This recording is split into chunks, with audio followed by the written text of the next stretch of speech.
नमस्कार, जनवार्तामध्ये आपणा सर्वांचं स्वागत। सर्वप्रथम पाहूया ठळक बातम्या।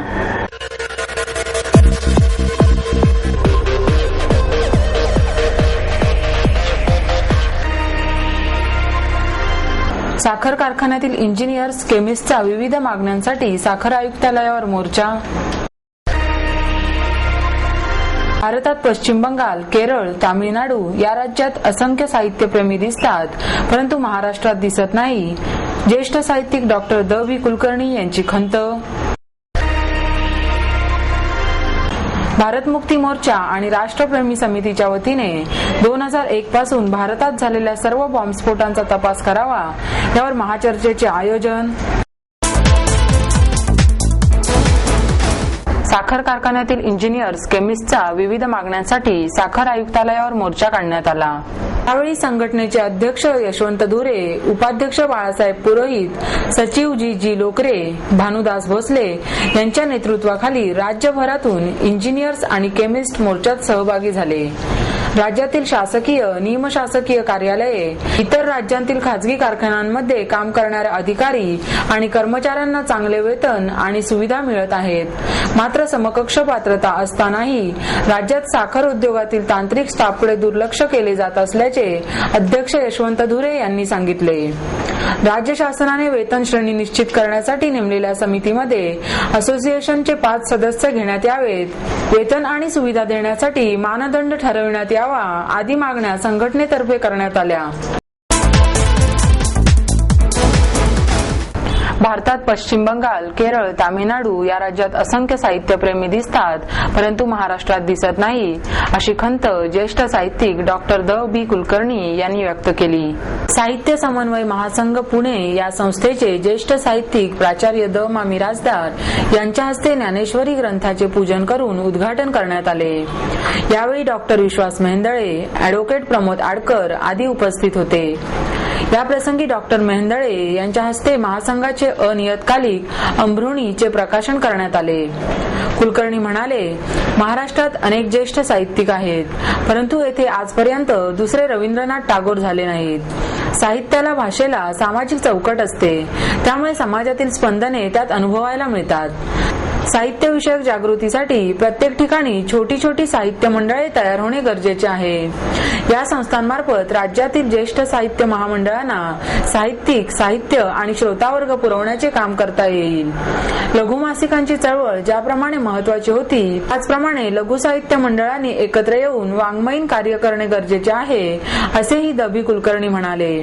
मिरासदार म्हणाले, मराठी भाषेची वाईट अवस्था असताना युवकांना साहित्याबाबत जागृत करण्यासाठी अशा महामंडळाची निर्मिती ही एक ऐतिहासिक घटना आहे। दळे म्हणाले, देशाच्या प्रगतीसाठी साहित्य निर्मितीची अत्यंत गरज आहे। समाजात परिवर्तनासाठी साहित्य जागृती होणे गरजेचे आहे। अशा समाजात जागृती करणाऱ्या व्यक्तींनाच पुरस्काराने सन्मानित करावे, असेही ते म्हणाले। 2001 पासून भारतात झालेल्या सर्व बॉम्बस्फोटांचा तपास करण्यात यावा, या महाचर्चेचे भारत मुक्ती मोर्चा आणि राष्ट्रप्रेमी समितीच्या वतीने आयोजन करण्यात येणार आहे, अशी माहिती रमेश राक्षे यांनी पत्रकार परिषदेत दिली।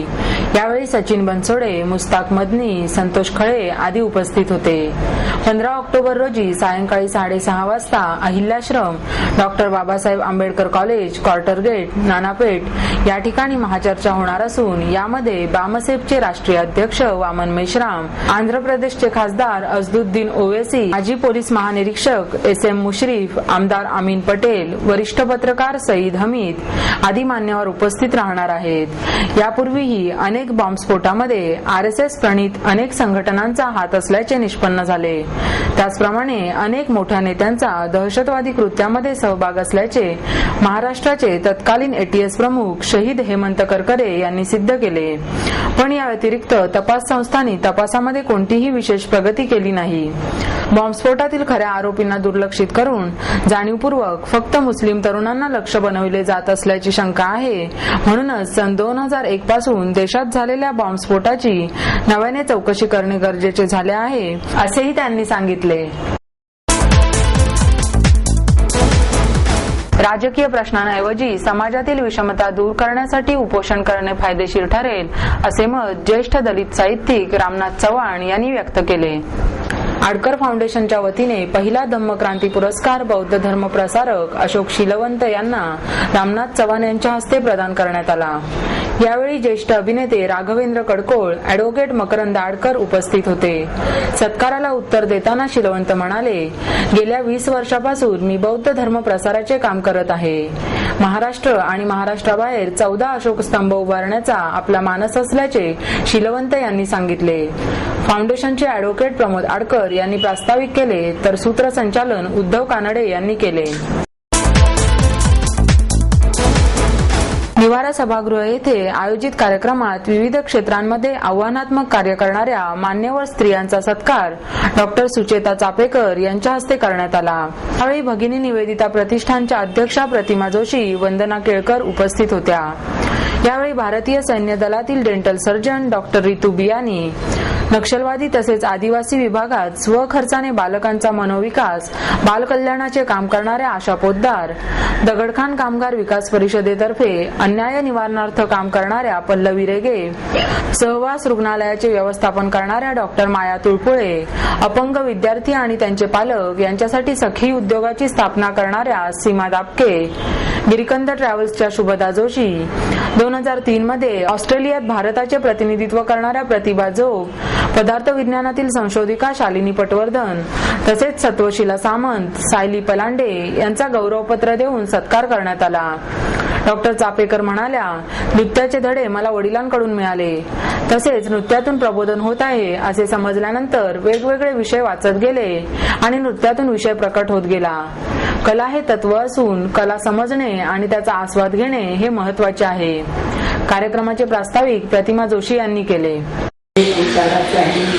विजय असंही वाटलं आणि त्यांच्या नावाने आज ही संस्था कार्यरत आहे आणि 1-2 वर्ष 4 वर्ष नव्हे आणि तरी थोडंसं गणेशोत्सवातल्या कामासारखं काहीतरी करून आमची सामाजिक संस्था अशी प्रसिद्धी मिळवणारी संस्था नाही, पण शांतपणे अतिशय चांगलं आणि वार्ताप्रमाणे कार्य करणारे काम संस्था करते आहे।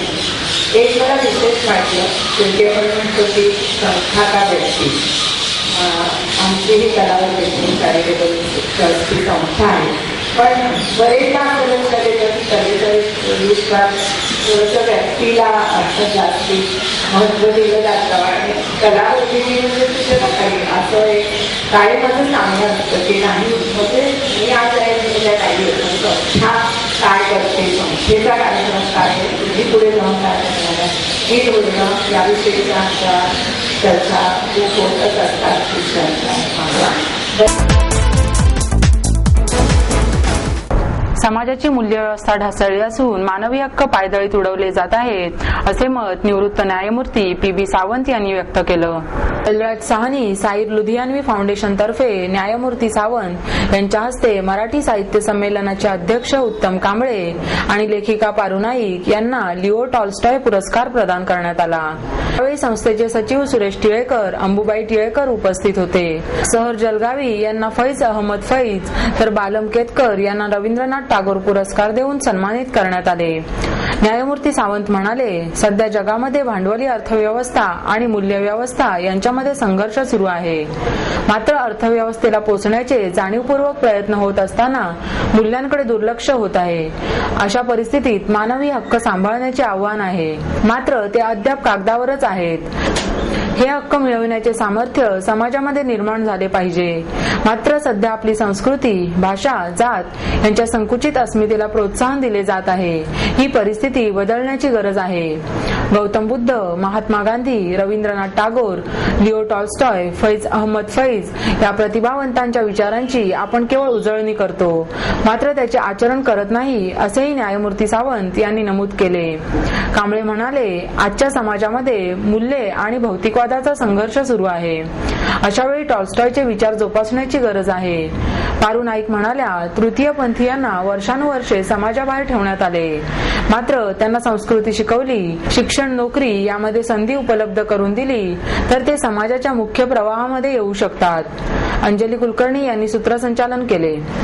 त्यांच्या नावाने या शहरात ही संस्था गेले नाहीतरी 4 वर्ष 9 वर्ष अप्रूप आहे. दुसरं वैशिष्ट्य हे की आज ज्यांच्या नावानं पुरस्कार वितरित होतो त्या देशी त्याचप्रमाणे परदेशी विचारवंत तत्वज्ञ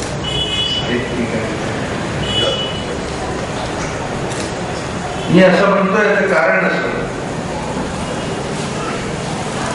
की आम्हा मराठी माणसाबद्दल इतरांमध्ये अनेक अपसमज मध्ये क्वचित मानवतेचा विशाल विचार करण्यात हे मान्यवर यांचा कधी उल्लेख आमचा प्रदेश व आमच्या आजूबाजू आमची भाषा आमचं साहित्य आमची संस्कृती आमचा धर्म आमची जात या पलीकडे आमचा फारच दुर्मिळ प्रवास